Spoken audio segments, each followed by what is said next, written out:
Silakan. Assalamualaikum.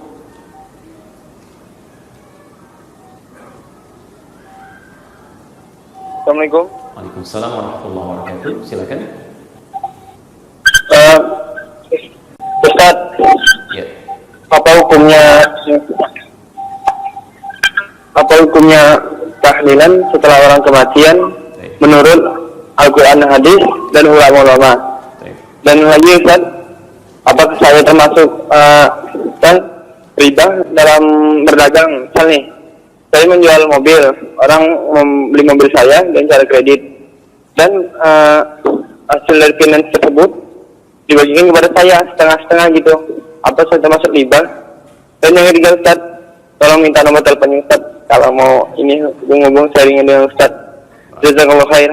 Assalamualaikum warahmatullahi wabarakatuh. Waalaikumsalam warahmatullahi wabarakatuh. Baik. Apa hukumnya tahlilan? Ya, sebetulnya beberapa persoalan ini pernah kita bahas. Ada tahlil, ada tahlilan. Kita kembalikan dulu kepada hukum yang ada. Bagaimana kemudian seseorang ketika dihadapkan pada situasi-situasi seperti ini. Baik, teman-teman sekalian, ini terkait dengan kematian. Saya keluarkan dulu hukum kematian dalam Al-Quran. Quran surah ke-3 Ali Imran ayat 185. Kemudian Quran surah ke-67 Al-Mulk ayat kedua.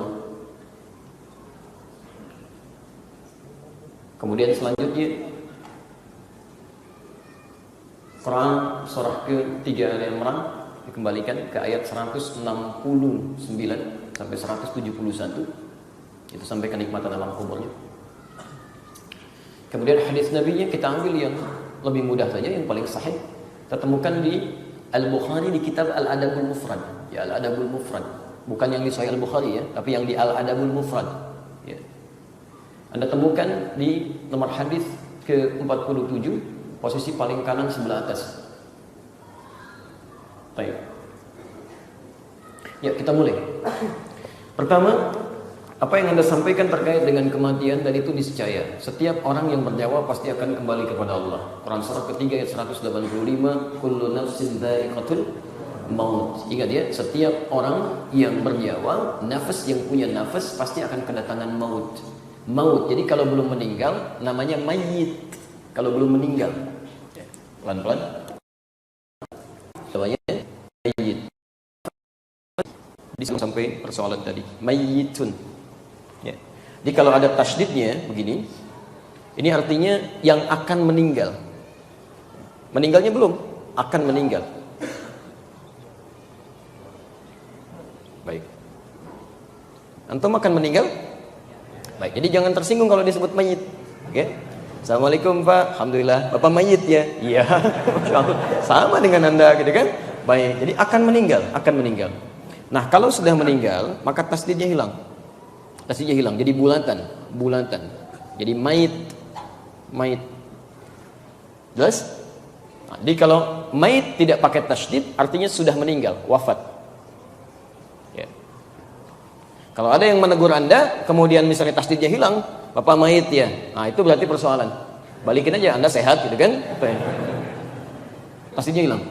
Apa yang mengambil tasdid ini? Yang mengambil tasdid ini, ya, nafasnya diambil kemudian kembali pada Allah, disebut dengan maut namanya.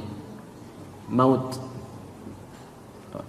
Jadi, Masya Allah, Quran itu bahasa tingkat tinggi ya. Kalau Anda belajar ilmu bahasa, ketemu kalimat-kalimat ini. Asalnya mayit, kemudian ya meninggal, wafat menjadi mayit.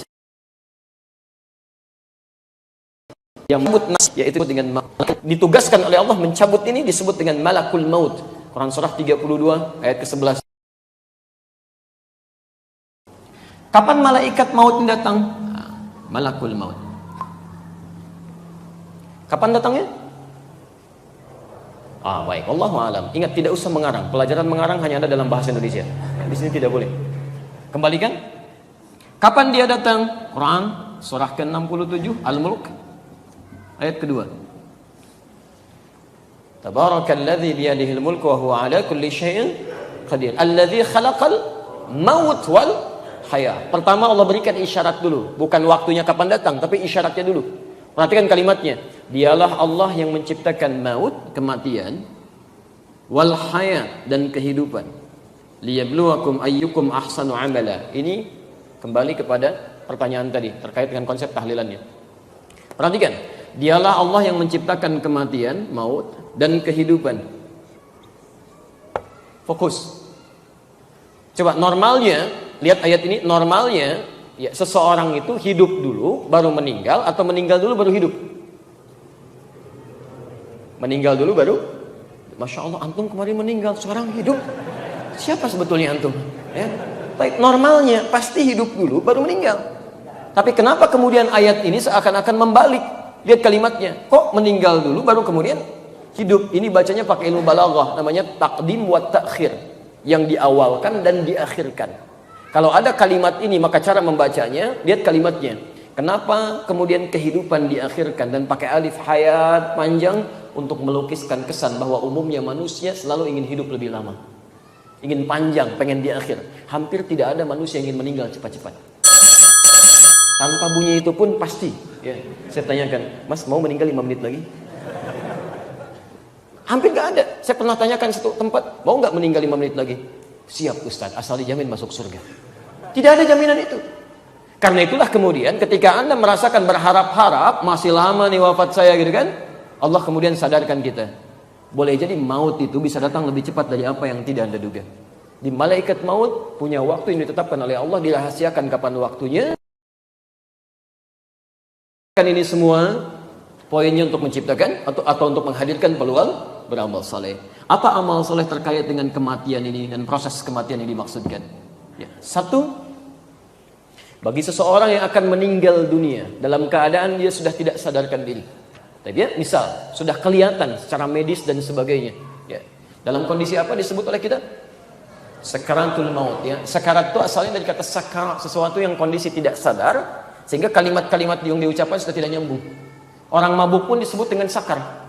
Sakran. Orang mabuk keluar kalimat yang tidak menyenangkan, tindakan-tindakan yang tidak bagus, disebut sakran. Tapi untuk membedakan antara sakar menjelang kematian dengan bukan, ditambah maut di ujungnya, sakaratul maut. Maaf, kalau sudah ada orang-orang seperti ini, secara medis sudah mengkhawatirkan misalnya, kemudian dia sudah mulai meracau, itu tandanya amal soleh bagi orang di sekitarnya sudah harus disegerakan. Apa kalimat amal solehnya? Disebut dengan tahlil namanya. Maka ditalkinkan, dibimbing lisannya untuk mengucapkan kalimat tahlil. Tahlil itu singkatan. Ingat, an-nya belum muncul ya. Bukan tahlilan tapi tahlil. Tahlil. Ditahlilkan. Tahlilkan. Tahlil ini singkatan dari kalimat la ilaha illallah. La ilaha illallah. Baik. Jadi di Arab itu ada kalimat-kalimat yang bisa disingkat seperti pernah saya sampaikan. Misal kalau ada tahmid berarti alhamdulillah, kadang disingkat dengan hamdalah. Tasbih subhanallah, kan? Basmalah bismillahirrahmanirrahim. Tahlil la ilaha illallah. Takbir Allahu akbar. Jadi pas kalau disebutkan kalimat takbir, ya, takbir, takbir. Tidak. Takbir Allahu akbar. Tahlil la ilaha illallah. Orang-orang yang sudah dalam keadaan sakaratul maut, maka amal soleh pertama yang dilakukan, dampingi, jangan tinggalkan. Jangan tinggalkan. Hadir di sampingnya, bimbing dia. Talqinkan, bimbing dengan lisan. Laqqana yulaqqinu talqinan. Ucapkan, ikuti. Jangan bosan, bisikan lagi. La ilaha illallah, la ilaha illallah. Gak apa-apa, karena sudah tidak sadar keadaannya tuh. Dan mohon izin ya, itu suasana tidak mudah. Karena hadis-hadis yang sampai kepada kita menyampaikan, itu suasana pekerjaan kita, aktivitas kita, dan amalan kita ditampakkan itu. Tampakkan satu. Ya. Karena itu orang-orang yang biasa baik, amalannya baik, maka tenang jiwanya, nyampai tenang. Dan panggilan pulangnya pun tenang. Quran surah 89 ayat 27 sampai dengan 30 itu. Ya ayyatuhan nafsul mutmainnah. Senyum, tiba-tiba meninggal. Makanya orang-orang yang banyak amal solehnya meninggalnya cepat. Jadi kalau antum ingin cepat meninggal, banyak amal soleh. Enak tuh, nyaman, begitu pulang tak selesai. Sebaliknya orang-orang yang banyak maksiat yang ditampakkan maksiatnya, maka keluar kata-kata kasarnya, meracaunya, tindakannya, macam-macamnya. Saat itulah sampaikan di lisannya. Ya, talqinkan di lisan kita, ke telinganya, la ilaha illallah, la ilaha illallah. Jangan terlalu panjang-panjang ya, jangan bacakan yang lain-lain, itu aja la ilaha illallah, la ilaha illallah. Sampaikan, dekatkan dengan Allah, berikan syahadat. Itu yang disebut dengan tahlil. Jelas di sini? Kemudian wafat, ada selanjutnya tutup wajahnya. Tutup wajahnya, karena ketika roh itu dicabut, nafas itu dicabut, maka mata akan mengikuti.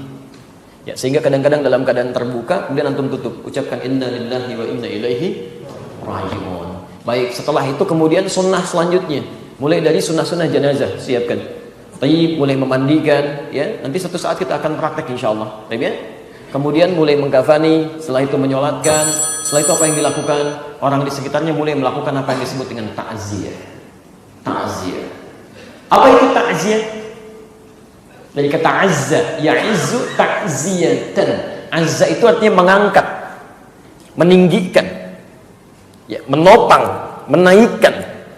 Taib. Allah punya sifat azza wa jalla, yang tinggi tidak akan pernah berkurang. Yang tinggi tidak akan pernah berkurang. Kalau dikaitkan dengan makhluk tidak ada kata azza ini, yang ada ta'ziyah, usaha untuk menaikkan, mengangkat. Nah, kalau ada seseorang sudah meninggal kemudian dia dimakamkan selesai seluruhnya, maka sunnah nabinya seperti pernah terjadi pada Ja'far, ya, radhiyallahu taala anhu. Kata Nabi, datang ke rumahnya, lihat keluarganya, lihat apakah dia memerlukan sesuatu, lihat keadaan dapurnya, bantu mereka dan sebagainya. Jadi sunnah pertama, ketika Anda datang ke tempat orang-orang yang meninggal, takziah yang dimaksudkan bukan melayat, tapi Anda angkat kembali barangkali moral yang sedang turun itu. Ada yang menangis, Anda datang ke situ, angkat lagi. Ya, jangan bersedih saudariku. Ya, kamu merasa kehilangan, tapi sediakan amalan. Insya Allah bertemu lagi. Seakan-akan merasa hilang satu, kami datang 1000 orang di sini, menjadi bagian dari keluargamu. Itu takziah. Angkat supaya dia nggak turun. Kesabarannya terangkat, motivasinya terangkat, ajak dia, tutupi kebutuhannya. Itu sunnahnya. Itu yang disebut dengan takziah namanya. Dan kadang-kadang awas ya, hati-hati. Orang sudah kuat, tegar, tiba-tiba antum datang lagi nangis. Peluk lagi gitu kan. Orang sudah naik, kenapa antum turunkan? Itu bukan takziah namanya. Yang kena musibahnya aja sabar, tiba-tiba antum datang membuat orang turun lagi. Itu bukan takziah. Mau kemana? Mau takziah dulu. Takziah belum berangkat sudah nangis itu kan. Jadi persoalan. Ya, jadi beberapa hal di sini penting untuk disesuaikan. Jelas di sini? Baik, ini bagian yang pertama. Yang kedua, bukan hanya yang hidup yang kemudian coba kita angkat, tapi yang meninggal pun kata Nabi, angkat lagi amalan-amalan kebaikannya supaya dia bisa mendapatkan royalti dari orang yang bisa mengerjakan setelahnya. Maka Nabi menyampaikan, lihat kalimatnya, Udhkuru mahasina mautakum. Sebutkan kebaikan-kebaikan orang yang telah meninggal itu. Jadi begitu antum misalnya takziah, datang sampaikan pada kawan-kawannya. Masya Allah si fulan, yang baik-baik aja, rajin ke masjid, sering baca Al-Quran dan sebagainya. Mudah-mudahan wafatnya husnul khatimah. Ketika ada yang mendengar kalimat-kalimat itu, kemudian dia menyiapkan itu dan dia melakukan hal yang sama, maka Masya Allah pahala mengalir pada orang-orang tadi. Pahala mengalir. Kalau belum bisa melakukan itu, setidaknya doakan dia, angkat dia dengan doa. Paling minimal kalimat istighfar. Anda ucapkan Allahumma gfir lahu warhamhu wa'afihi wa'afu anhu. Paling minimal kalimat Allahumma gfir lahu. Begitu Anda mengatakan, apalagi anaknya mengatakan Allahumma gfir li abi misalnya, Allah mohon ampuni dosa bapak saya, maka disebutkan oleh Nabi SAW, terangkum di Al-Bukhari tadi di kitab Al-Adabul Mufrad, ketika seorang anak mengatakan ya Allah ampuni bapak saya atau ampuni ibu saya, itu diangkat di alam kuburnya 1 derajat oleh Allah. Sampai dia berkata, ya Rabb mahadhi, ya Allah apa ini? Maka dijawab kemudian ada suara mengatakan, inilah kalimat istighfar yang dimohonkan untukmu saat ini oleh anakmu. Anda bayangkan, dimohonkan untukmu saat ini oleh anakmu. Jadi itu yang diinginkan. Makanya kata Nabi cuma 2 hal yang diinginkan oleh orang meninggal dunia. Satu adalah permohonan istighfar kepada Allah, yang kedua doa-doa kebaikan. Makanya kita gabungkan di situ. Allahumma wasi' qabrahu, ya Allah luaskan kuburnya, waj'al qabrahu rawdatan min riyadil jannah, jadikan kuburnya itu bagian dari taman-taman surga. Wala taj'al qabrahu hufratan min hufarin nar, dan mohon jauhkan ya Allah, jangan jadikan kuburnya sebagai miniatur neraka. Mohonkan, itu yang diinginkan. Itu yang disebut dengan ta'ziyah. Tayyib. Konsep itu menyebar di masa Nabi, masa sahabat, sampai kemudian para ulama-ulama saleh datang ke Nusantara dan menyebarkan nilai-nilai kebaikan itu. Singkat cerita, kisahnya dimulai pada saat ada pertemuan di Ampel Denta di wilayah Surabaya, yang pada saat itu dipimpin kemudian oleh Sunan Giri masanya. Taib. Ada penyampaian-penyampaian terkhusus dari Raden Rahmat yang dikenal dengan Sunan Kalijaga, yang kemudian ada di daerah Kadiwungu sekarang daerahnya, Semarang ke arah Demak ya. Begitu Anda lurus ada patahan ke kanan dan lurus, Anda lurus saja nanti ada belokan ke arah kanan, itu ada tulisan di situ. Baik, kemudian beliau mengajukan satu situasi yang terjadi di wilayah dakwah beliau. Wilayah dakwah beliau menyampaikan bahwa masyarakat di sini punya kebiasaan. Kalau ada yang meninggal dunia, maaf ya, yang terjadi pesta-pesta. Ada yang makan, ada yang minum, ada yang mabuk-mabuk dan sebagainya. Maka dia lakukan selama 7 hari. Setelah itu kumpul lagi, ada 40 hari dan seterusnya. Itu masyarakat sekitarannya. mengajukan kepada pertemuan pada saat itu di Dewan Wali, bagaimana caranya supaya ini bisa berubah. Maka beliau mengajukan, ya, salah satu caranya kata beliau, saya akan merubah isinya. Karena merubah itu sekaligus tidak mungkin dilakukan. Jadi kalau dilarang sekaligus, maka Islam akan ditinggalkan, dakwah sulit masuk. Beliau survei dulu tuh, ya. Maka di situ kemudian tidak disetujui. Kata Sunan Giri, jangan lakukan, ya, jangan lakukan. Khawatir kemudian itu dianggap sebagai bagian dari agama. Maksud Sunan Kalijaga itu tetap berlangsung 7 hari itu, 40 hari itu, tapi isinya dirubah dengan kalimat-kalimat tahlil. Ya Allahu Akbar, la ilaha illallah, kalimat-kalimat tahmid. Dipopulerkan istilah dengan tahlilan untuk membedakan dengan tahlil yang pertama. Tahlilan diisi dengan kalimat la ilaha illallah. Cuman waktunya tidak dirubah. Mereka kumpul, isi daripada mabok baca kalimat ini, sampaikan kebaikan-kebaikan dan sebagainya. Itu ternyata kemudian tidak disetujui awalnya, tapi kemudian dimunculkan dalih di situ. Kalau kita tidak lakukan dengan ini, maka kemudian mereka akan sulit menerima Islam. Apa dalilnya? Dikiaskan kemudian pada peristiwa pelarangan khamar, miras santika di zaman Nabi. Jadi khamar, ya, khamar minuman keras saat dilarang di zaman Nabi, sekali itu 4 ayat dari An-Nahl, kemudian Al-Baqarah 219, posisi paling kiri sebelah bawah, menerangkan bahwa asalnya orang-orang jahiliyah sering memeras pohon-pohon kurma dan anggur, dijadikan sebagai alat untuk mabuk. Ayat haramnya belum muncul. Setelah itu muncul lagi yang kedua, ya, dijelaskan bahwa mabuk-mabukan itu, minum khamar itu, terasa manfaatnya ada sedikit, tapi banyak sekali hal yang mengandung dosa di situ. Manfaatnya bagi yang mabuk aja kerasa rasanya enak, tapi sebaliknya kata Quran, banyak dosa yang bisa muncul dari peristiwa itu. Ithmuhuma kabirun, ya. Baik. Apa yang terjadi setelah itu? Pelarangan belum muncul. Maka tiba-tiba ada orang yang biasa minum, tiba-tiba mimpin sholat, jadi imam. Jadi sebelum sholat minum dulu, begitu sholat mimpin baca al-kafirun, nggak selesai. Ya al-kafirun, la abudu ma ta'budun, nggak beres-beres di situ. Maka diadukan, turun kemudian An-Nisa, ya ayyuhalladzina amanu la taqrabus shalah wa antum sukara. Hai orang-orang yang telah menyatakan dirinya beriman, jangan dekat-dekat ke sholat sedangkan kamu dalam keadaan mabuk. Umar bertanya pada Rasulullah, ya Rasulullah, apa nggak diturunkan langsung aja satu ayat yang mengharamkan kemudian khamar ini? Setelah masa berlalu, turunlah Al-Maidah ayat 90 itu. Innamal khamru wal maisir wal azlamu, dan seterusnya, rijsun min amali syaitani fajtanibu. Ini semua perbuatan-perbuatan setan, sangat berbahaya, tinggalkan semua itu. Maka turunlah seketika kemudian perintah larangan untuk minum khamar dan turunan perbuatan sejenisnya. Kapan itu turun? Setelah beberapa masa. Ditanya pada Sayyidah Aisyah, ya, setelah Nabi wafat, kenapa ayat khamar nggak langsung diturunkan? Jawab Sayyidah Aisyah, kalau ayat seketika turun, maka tidak akan ada orang bisa menerima Islam pada saat itu. Karena luar biasa lekatnya dengan itu, jadi candu dalam kehidupan. Makanya turun bertahap. Ini yang dikiaskan oleh Sunan Kalijaga pada saat itu untuk bisa menyampaikan maksud yang tadi dilukiskan dengan konsep tahlilan tadi. Maka didiamkanlah pada saat itu argumen yang dimaksudkan, sedangkan diam dalam kaidah fikih alamatun na'am, tanda setuju. Maka kembalilah beliau praktekkan, tapi sebelum dipraktekkan beliau sampaikan, kalau dikhawatirkan biarkan nanti anak cucu kita yang meluruskan ini. Jadi menyempurnakan maksudnya. Jadi beliau memulai, anak cucunya yang diharapkan bisa menyempurnakan itu. Tapi kemudian disampaikan, terjadilah proses itu. Ketika disampaikan itulah kemudian beliau berijtihad, ya, sebelum sempat disempurnakan datanglah penjajah. Ada yang masuk lewat Selat Malaka Portugis tahun 1511, ada VOC nyusul dan sebagainya. Terputuslah dakwah karena kesibukan melawan penjajah pada saat itu. Jadi terbiasalah kemudian menjadi tradisi sampai dengan kekinian. Apa yang diijtihadkan oleh Sunan Kalijaga di masa itu bisa dibenarkan secara hukum karena orang-orangnya belum tahu. Tapi bagi orang-orang yang telah tahu hukumnya dengan takziah, maka tidak ada alasan untuk tidak mempraktekkan takziah. Takziah yang diinginkan itu yang didiamkan. Jelas di sini? Karena praktek ini dikhususkan dulu bagi hukum tertentu yang belum tahu hukumnya. Jadi kalau orang yang sudah tahu hukumnya, cukup kerjakan takziah saja, tidak perlu mengerjakan yang tadi. Karena itu hukum darurat dalam keadaan tertentu. Jelas? Seperti antum dalam keadaan wudhu misalnya, menemukan airnya ada. Kemudian pada kondisi tertentu air tidak ada, maka apa yang dilakukan? Tayamum. Pakai apa? Debu, bukan debu yang bersih. Debu sa'idan thayyibah. Sudah tayamum dan sebagainya, sudah sholat, antum jalan lagi, air ketemu misalnya dalam waktu sholat selanjutnya, apakah masih berlaku tayamum? Tidak. Kenapa? Baik, karena tayamum situasinya darurat, setelah airnya ada, tayamum ditinggalkan, wudunya yang digunakan. Jelas di sini? Si barang di masjid namanya Abdul Rauf As-Sinkili, diskusi di situ, menemukan nasabnya. Setelah tahu kita jalan lagi, berangkat lagi ke Pantura, bahkan dari selatan ke Jogja ke Pantura, sampai saya baru landing sebetulnya.